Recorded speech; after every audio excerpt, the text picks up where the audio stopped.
I'm Carrie. I work at the Woodlawn Sunnergoss location, and this is my recipe for the cold brew old-fashioned coffee soda.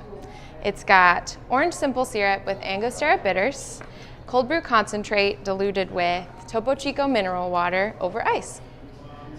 The good thing about this drink is that it's a great dairy-free option.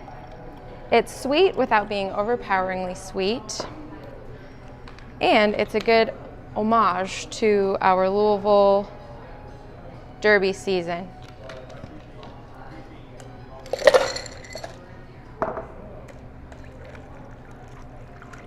There it is.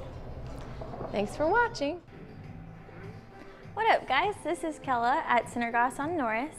This spring we'll be offering an iced lavender horchata latte. This drink is really simple. It's just made with a cinnamon lavender simple syrup, some espresso, and rice milk. When I was coming up for the idea for this drink, I really wanted to provide an allergy-free option, so I thought rice milk would be unique and different. Naturally, it led me to think of horchata, and so I put cinnamon in it.